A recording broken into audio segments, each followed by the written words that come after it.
gimmicks are a reality of board gaming. When you have the same mechanics being iterated on over and over and over, you gotta find ways to keep things fresh, and publishers are always looking for the right gimmick with the right moment in time to do just that. Now, enter Monkey Palace. This is the first of what will be a series of games made in partnership with LEGO, meaning you'll have kind of family weight strategy combined with stacking up LEGO blocks. So, is Monkey Palace's gimmick worth the squeeze of buying it and putting it on your shelf? Well, that's what we're going to talk about today, but first, let's get to the gimmick we're actually talking about here.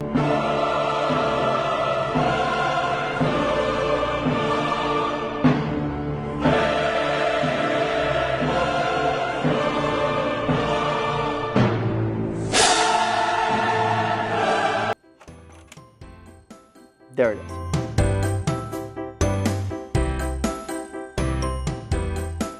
Welcome back to Get This Game, where we're all about the board gaming goodness. I'm Jake, and like I said, this is Monkey Palace. Now, we're going to talk a little bit about how this game works, exactly how you get to this moment where you have this palace built on your board. And I have a few things that I want to say about it. 4 things, in fact. And since there are 4 words in LEGO, that is going to be how we kind of structure my thoughts and the review of the game. But first, as always, I hope you'll consider subscribing if you like my vibe and if you like what I'm putting out onto the table.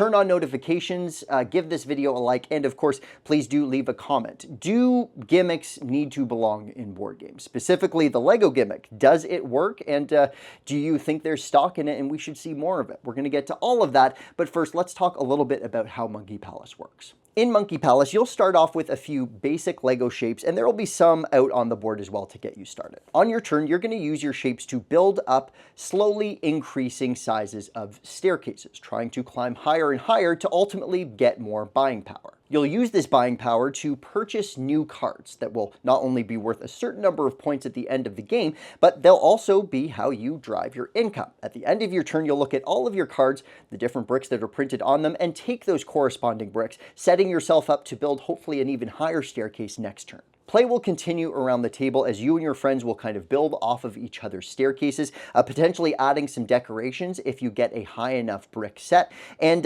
eventually one of the 3 types of bricks in the game will run out. At that point, you'll finish out the round, count up your endgame scoring, and whoever has the most points will win. Thanks to Asmodee Canada for providing a copy for review of Monkey Palace, but let's get into spelling out exactly what I think about the game. First off, with the L, that's going to stand for lovely, because let's cut to the chase here. The production value and the table presence of this game is going to be the main driving and selling point of why you might want to pick up Monkey Palace.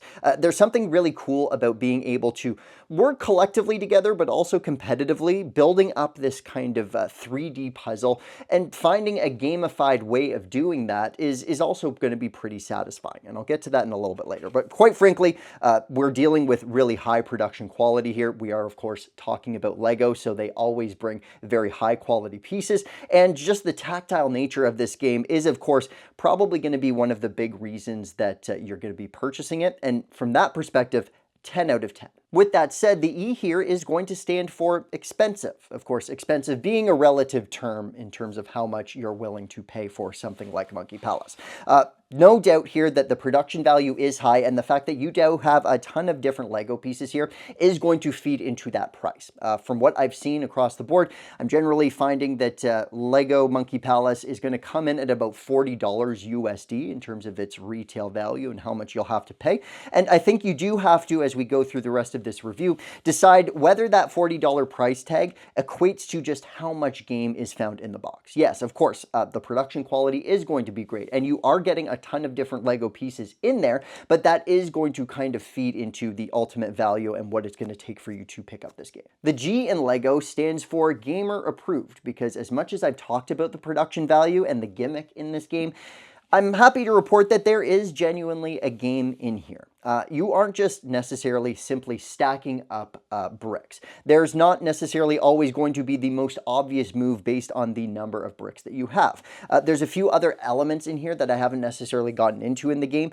There are different terrain types on the map, and when you start building your new staircase, you're going to take note of what terrain you start at. If you are building up your blocks and you manage to build the highest reaching staircase based on where you have started on that terrain type, you're going to get to add one one of these tiny little decorations that match the color of the terrain you started at. So as you're making through your moves, your starting position is going to matter just as much as just how high your staircase is going to be. There's a few other considerations. If you build the highest on the kind of gold terrain type, then you're actually going to place down the little monkey onto the board that essentially blocks future players from going there until they then get access to the monkey. Again, there's a few things going on here in terms of the decisions that you're making. By no means is this a brain burner, but happy to say that I do think there is an actual game here at that family weight. Finally, the O in LEGO stands for obtuse. Meaning that there was a little bit of rules oversight that I needed to dig into, and I didn't necessarily, even as a gamer myself, internalize all of the placement rules in the actual game when I was starting out. I did eventually get there, but I do want to point out one of the things that I think bugged me most about Monkey Palace's production, which is the rulebook.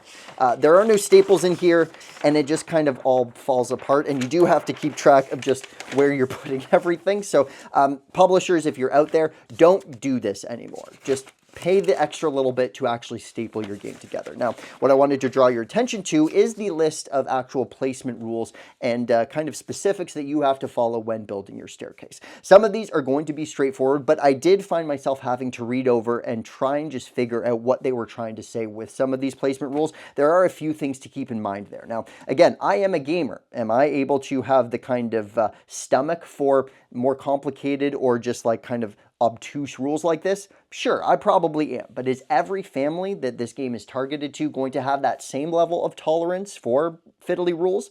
Not necessarily. Eventually, again, like I said, but after the first few turns, I'm pretty sure we got it. I think we played the game right. But that is something you have to kind of keep in mind, especially when factoring in that this is a family weight game. So with all that being said, let's get into some scores. The Get This Game scale is based on a gameplay and design, which is weighted the most, presentation, which is weighted the least, and the fun factor, just my general enjoyment of the game, which is weighted kind of even keel. For gameplay and design, this does come just in under that 7 mark at a 6.9 out of 10.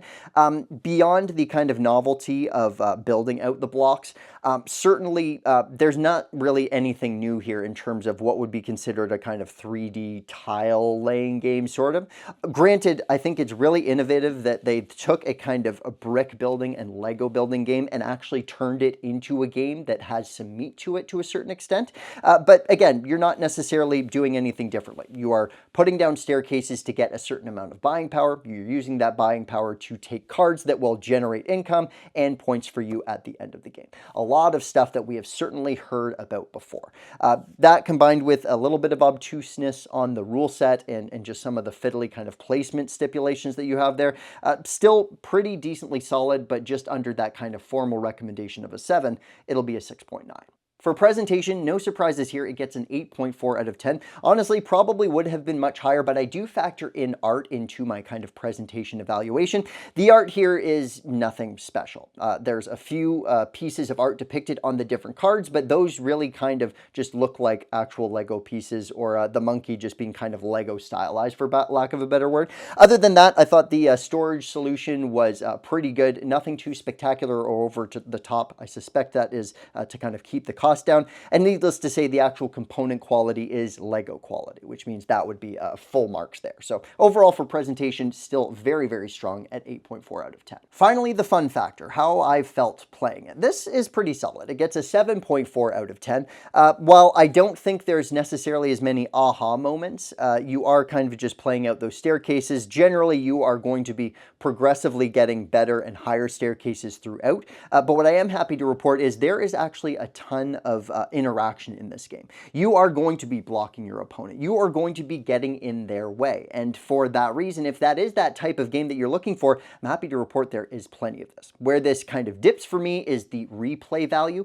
What you are looking at is pretty much what you're working with in terms of Monkey Palace. There are a few modular rules, other creatures that kind of come in for some extra points or some little bits of modular strategy here.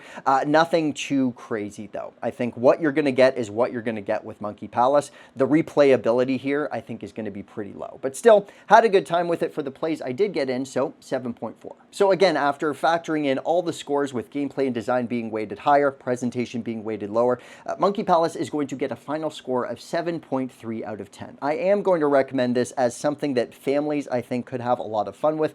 Probably older families, just factoring in these smaller pieces mixed with some of the fiddlier rules that you have to kind of pick up and internalize. I don't think this is going to be a game for a lot of core gamers. I've had some of my close friends kind of admit this isn't something that is for me, but they certainly see the value. For me, I do see myself kind of introducing this to certain people and certain groups. Certainly not going to bring it to my weekly game nights, but I think there is just enough here that kind of justifies the gimmick for me. Anyways, that is going to be it for Monkey Palace. Again, if you think it will be a fit for you, or if you have any other questions about the strategy, approach, and rules, I do invite you to chime in the comments. Please consider following me on my other social channels. If you have TikTok, if you have Instagram, I am at GetThisGame and at GetThisBoardGame respectfully. That's going to be it for this week, and as always, thanks for playing with me.